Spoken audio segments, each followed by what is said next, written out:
The most common complaints of couples in distress is he or she doesn't listen.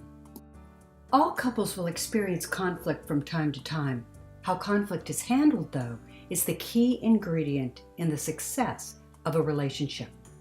When relationships are going well, couples talk as a way to connect and share ideas, hopes, and dreams. But all couples will run into times where they need to talk in order to resolve a conflict in the relationship. Of course, everyone knows that good communication is essential for a relationship to thrive.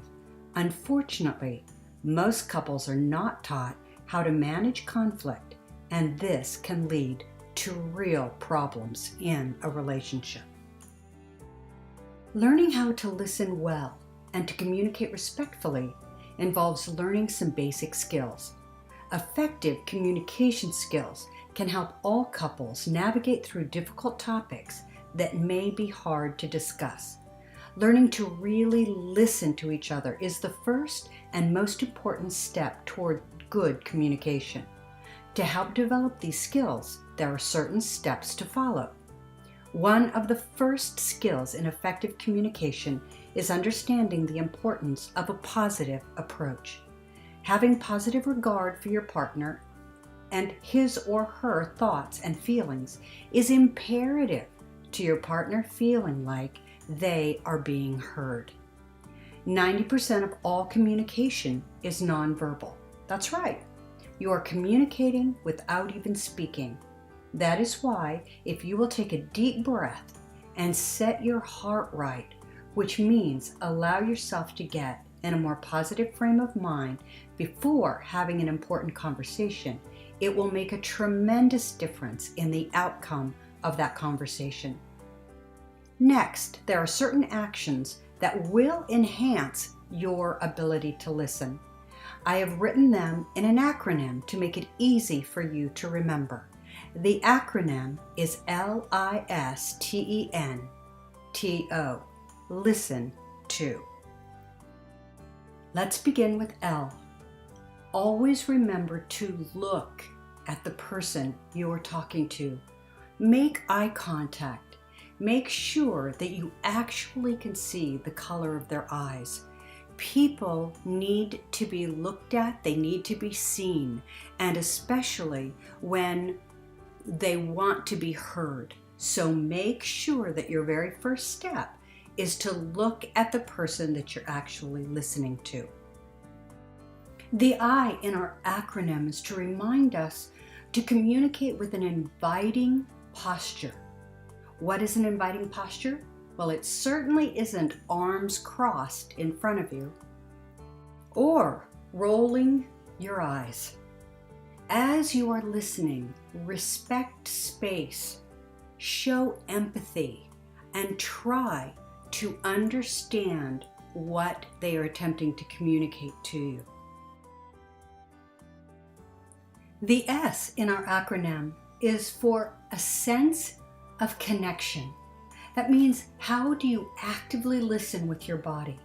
What does that mean? It means to mirror appropriate expressions and attempt to match the other's body language, unless it's aggressive.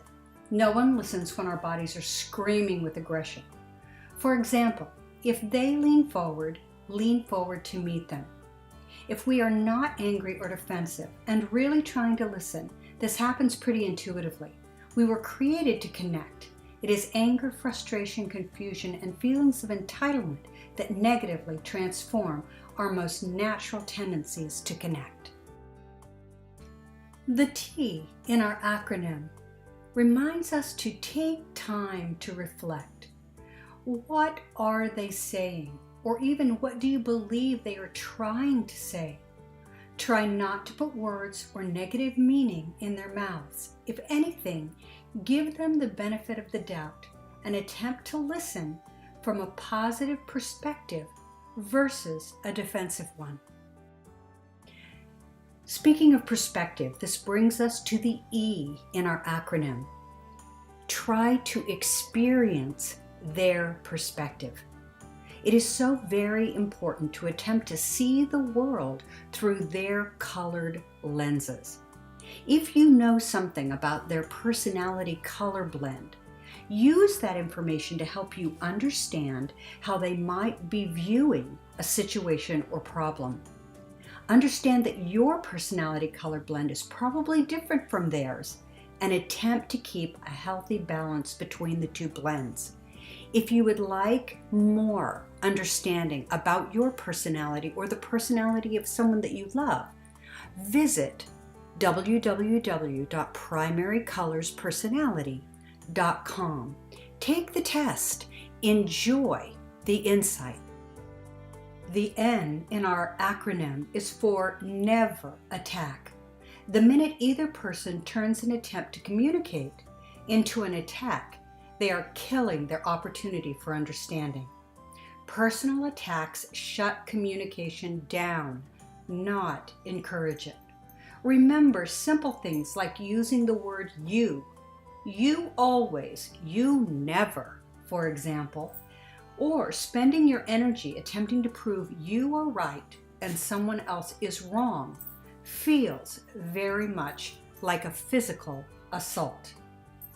Listen first before you allow yourself to argue and defend. First, attempt simply to listen. Trust me, this is much harder than it sounds.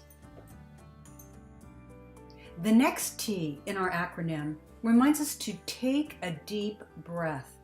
Not a defensive sigh, but a real deep breath that allows your body to begin to relax. We are less defensive when we are relaxed. Chill, calm yourself, don't respond quickly. Quick responses are most often reactions and not at all the same as active listening. Consider carefully your best, most respectful response. If you feel defensive or upset, allow yourself to take a break so you can reflect more deeply on what you want the outcome of your conversation to be. Do you want just another circular argument that you've had 100 times? Or do you want to allow yourself to attempt to understand on a deeper level what is really being said, how the person might feel, and especially ask yourself, what do you want as the end result of this conversation? And now, the last letter of our acronym, O. Offer a response. Don't force your response on another person as if it's a fact of life, although at times you might feel it is a fact. Chances are your response is colored with feelings. Remember, communication is a gift, so offer your response as a gift, not a punishment. If you were giving your response as a gift, would it change what you say and how you say it? Each person in a relationship brings with them a style of communication that has been shaped by their personality, past experiences, and family background.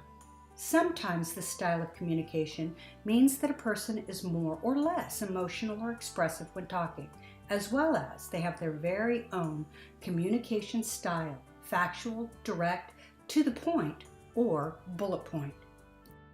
Some people use few words. Others have a tendency to use too many.